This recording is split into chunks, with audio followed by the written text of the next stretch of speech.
Hey, so this is part one of polishing the legs in a walk cycle. First thing I try and do is get rid of feet sliding. I've already done it on this pass. You can kind of see that they're already pretty clean, but I'll demonstrate how I do it. I usually animate walks in treadmill style, like this, like on the spot, like my reference, basically. Sometimes I animate them translating forward as well, but more often I do the treadmill one. But once I'm going to fixed foot slide, I find getting off that treadmill and getting it moving forward through space is kind of handy. So I've got this, I'm just using a layer here to mute the animation on this global control. What I do is I animate the global control.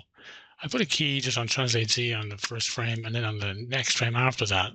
And then I select the curve and make the curve cycle with offset. So that it basically just projects forward forever with that value whatever value I've set. And then I just kind of eyeball it really for the first pass. I just adjust this curve, or this one key to decide how much, now you can see he's not moving forward enough. His feet are sliding back, or they're moving too much, sorry. And then if I go the other way, you can see he's kind of he's not making enough progress. So I kind of just, go in here and just adjust that until it's pretty clean. I don't spend too long on it, but I kind of get it to where it looks pretty decent. And once I've got it relatively clean, then I just go in and start working on the actual tangents on the legs themselves. So the front foot is relatively easy because it's basically, if you think about the Richard Williams tutorials or demos about walk cycle, the four phases in it. It's like contact, down, passing, up, and then contact again.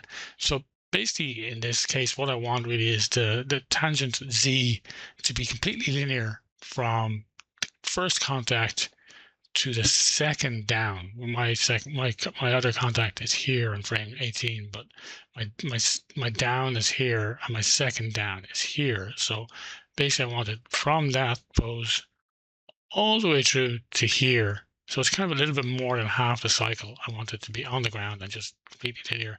So if I took these keys out, you can see that it doesn't really change the curve. I've got complete linear movement all the way through there.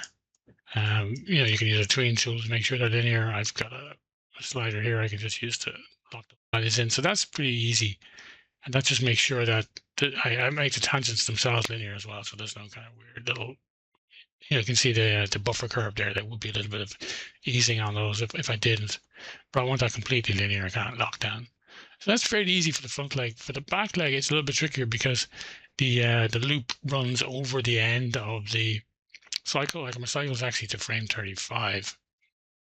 So if you look at the curve, you can see it actually kind of continues on. It's basically again that down pose here. The first down pose is actually the second down pose of the back foot, if you think about it that way, about the loop. So the way I do it, there's a few ways you can do it. You can just, again, project this value forward, make sure it stays linear. Or a really simple way I like to do it is just to use my lock the world tool. I'll get rid of this key so you can see it in action. I'll just, in my case, I have it on a hotkey. I just hit L. I just locks that in space. It just locks the translates. And now I just go forward to that, what will be the down. You can see the virtual curve there. And I hit Shift L, and that'll just unlock it and make sure like linear again. And that value then I know is completely linear because the foot has been locked in space while the global control is moving it forward. So then I just take that value, middle mouse it over here to frame 6, and then I can just get rid of this key. This key was really just a placeholder to help me build that pose, basically. So now I've got my normal cycle again, but I know that this value from here to here, these two values are the same, and then to here is completely linear. So that's the foot slide removed. So that's all for this video. The next video, I'm going to talk about something to do with the ankle and the transition from the back pose here to down, basically, to where it lifts off the ground and starts moving forward. Because that can be a little bit tricky as well. And again, there's several ways to do that, but I'll look at that in the next video. Cheers.